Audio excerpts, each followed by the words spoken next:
All right, so are you ready to dive into something a little dark and mysterious this time? Always up for a good mystery. Well, then buckle up, because we're taking a deep dive into Daphne du Maurier's Rebecca.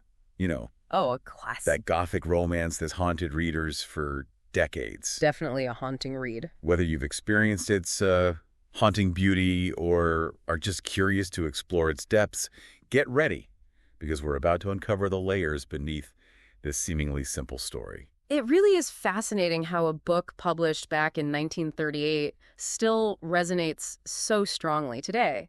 Rebecca's enduring appeal lies not just in its captivating plot, but also in the psychological complexity of its characters and the thought-provoking themes it explores. Yeah. And then there's that whole plagiarism controversy. Oh, yeah. Adds another layer of intrigue to an already complex tale. Exactly. Okay, so for those who haven't read it yet, let's set the stage. We have our young, unnamed narrator swept off her feet by the enigmatic Maxim the Winter.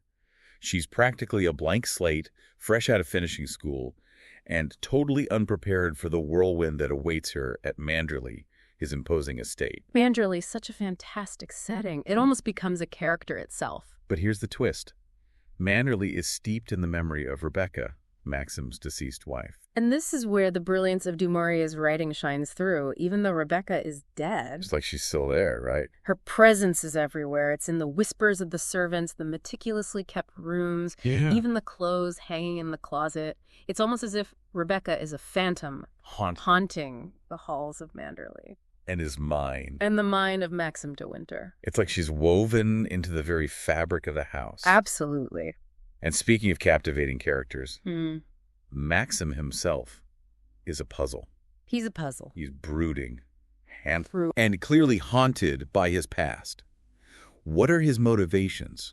Why does he bring this naive young woman into a world so dominated by his deceased wife? That's the question that keeps readers hooked, right? Oh, for sure. Is Maxim seeking a replacement for Rebecca?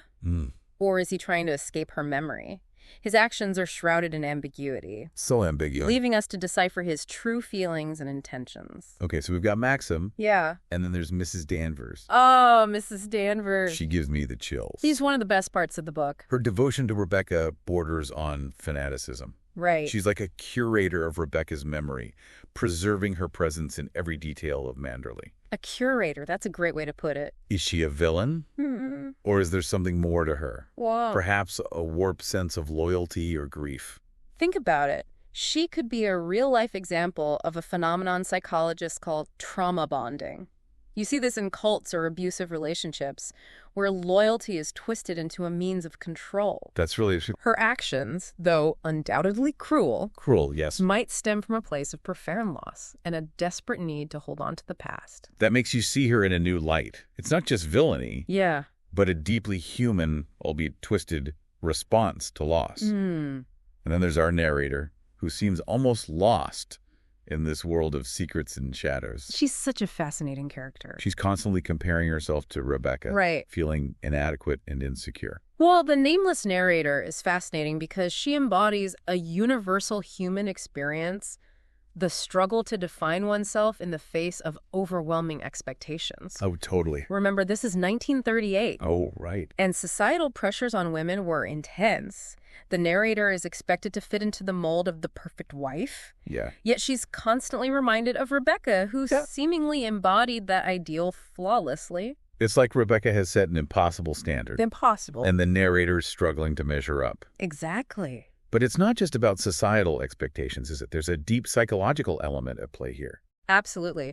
The narrator's journey is a classic example of imposter syndrome, Oh, interesting. where she doubts her accomplishments and fears being exposed as a fraud. Right. This constant comparison to Rebecca fuels her insecurities and prevents her from embracing her own identity. Okay, so we've got this intense triangle of characters, Yeah. all grappling with their own demons. But du Maurier doesn't stop there. She brings in a cast of supporting characters who add even more depth to the story. There's Beatrice, Maxim's sister, Beatrice. who offers a more grounded perspective on the events at Manderley. And then there's Frank Crawley, Oh, Frank Crawley. Manderley's devoted agent who seems caught in the crossfire of the past and present. They're so interesting, those two. Well, Beatrice and Frank represent different ways of coping with the shadow of Rebecca. How so? Beatrice, with her blunt honesty, tries to shield the narrator from the worst of Manderley's secrets. Frank, on the other hand, seems to have accepted Rebecca's presence as an immutable part of Manderley's fabric. He's loyal to Maxim. But there's a sense that he's also harboring his own unspoken truth. Right. It's like everyone at Manderley is walking on eggshells, trying to navigate this minefield of secrets and unspoken anxieties. And just when you think things couldn't get more complicated, in walks Jack Favel. Jack Favel? Rebecca's cousin, disrupting the fragile peace at Manderley. Oh. What's his role in all of this? Well, he's trouble, that's for sure. He is trouble, isn't he? Now, before we get too deep into the plot's twists and turns, let's talk about some of the more subtle details in the book. For example, there's that eerie beach scene where Maxim, in a moment of raw emotion, shouts, "I was a fool to bring you back to Manderley." Such a powerful scene. What's going on there? What's eating at him? Well, that scene is crucial because it cracks Maxim's carefully constructed facade. That facade. For a brief moment, we see the vulnerability beneath his stoicism. You really do. It's a clear indication that he's carrying a heavy burden of guilt. Guilt, yes. And that his relationship with the narrator is more complicated than it initially appears. And the sea. The sea. It's almost a character itself in the book. Isn't it? The crashing waves. And the crashing waves. The vast expanse of water. So vast. The sense of both beauty and danger. Beauty and danger, yeah. What's du Maurier doing with this imagery? Think of the sea as a mirror to the character's internal struggles. Wow. It represents the untamed forces of nature. Untamed. The power of the past, and the depths of human emotion that lie beneath the surface.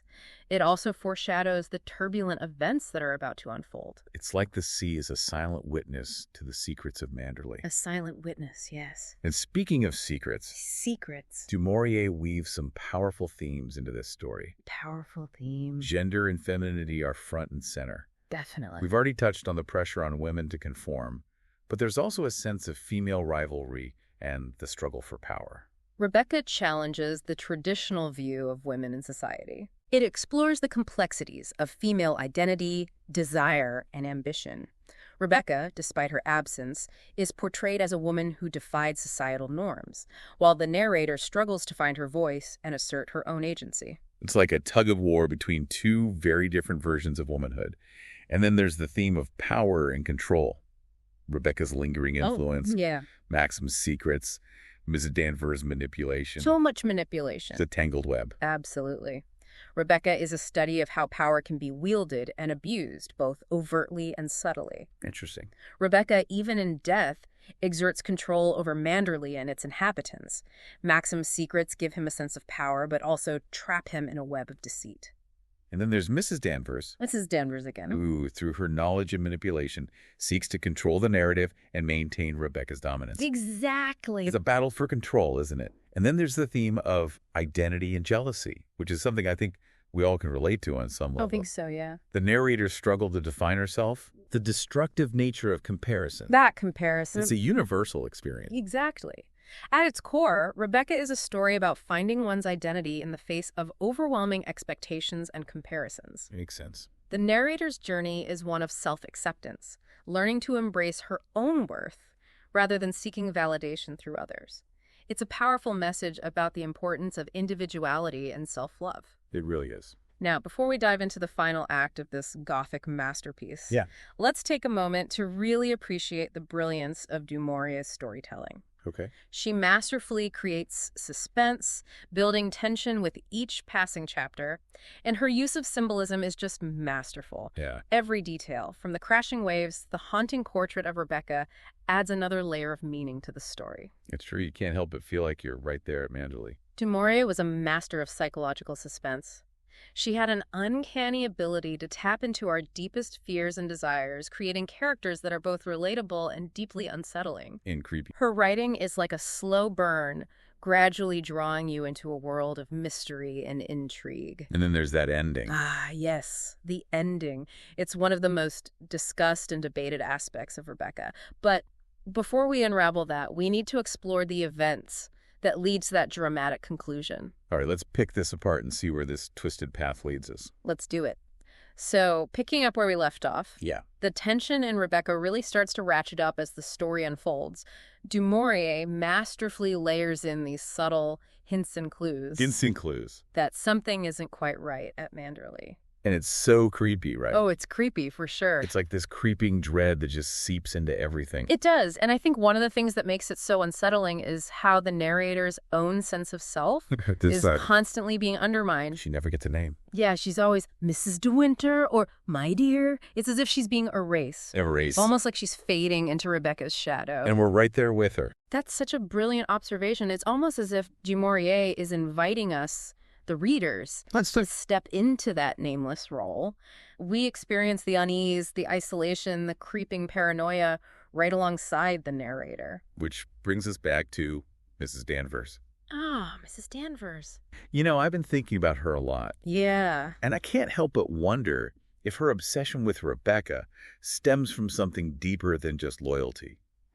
What do you mean? It's like she's trying to keep Rebecca alive, not just in memory, but almost as if she believes she can actually bring her back. It's almost like a religious devotion, isn't it? It is. The way she preserves Rebecca's belongings. Those belongings. The way she speaks of her in hushed, reverent tones. It's as if Rebecca has become a saintly figure in her mind. A saintly figure. And that makes her attempts to undermine the narrator even more disturbing. So disturbing. It's not just jealousy or a desire to protect Maxim. Right. It's like she sees the narrator as a threat to Rebecca's very existence. Remember that scene where Mrs. Danvers almost convinces the narrator to jump out the window? Oh, that scene. Chillin'. It's chilling, and it speaks to a level of psychological manipulation that goes far beyond simple spite. It really does. It's a power struggle. A power struggle, yeah. But it's also a battle for control over the narrative of who Rebecca was. And the narrator, bless her heart, is completely out of her depth. Completely. She's young, naive, and desperately trying to please Maxim. Who himself is a walking enigma. Speaking of Maxim, there's another scene that always sticks with me. The fancy dress ball. Oh, the fancy dress ball. The narrator's innocent mistake with her costume. Oh. It's like a bomb goes off at Manderley. The fancy dress ball is a masterclass in psychological suspense. It's the moment when the carefully constructed facade of normalcy at Manderley cracks wide open. And we all knew it was coming, right? Right. The past literally comes back to haunt the present. Literally. And the consequences are devastating. So devastating. It's like the entire house is holding its breath. Yeah. Waiting for the other shoe to drop. And then Maxim's reaction. Oh, his reaction. The anger, the fear. The way he recoils from the narrator. Heartbreaking. It's heartbreaking. And as if he's seeing a ghost. He is, in a way. And in a way, he is. He's confronting the unresolved trauma of Rebecca's death. That trauma. And the narrator unwittingly becomes a symbol of that trauma. And that brings us to another location. Another location. That's heavy with symbolism. The cottage in the bay. This is where Rebecca held court. That cottage. Where she entertained her lovers. Her lovers. Where Maxim finally reveals his darkest secret. The cottage is a place of duality. Duality. Just like Rebecca herself. Yeah. On the surface, it's beautiful. Beautiful. Yeah. Romantic. Romantic, even idyllic. Yeah. But underneath that facade lies a darker truth. It's a place of secrets, lies, so many secrets, and ultimately violence. It's almost as if the cottage itself is a character, embodying the hidden desires and repressed emotions that swirl around Rebecca. And it's within those walls that Maxim confesses to killing Rebecca. Oh, wow. That moment changes everything, doesn't it? It forces us to reevaluate everything we thought we knew about him and his motivations. It's a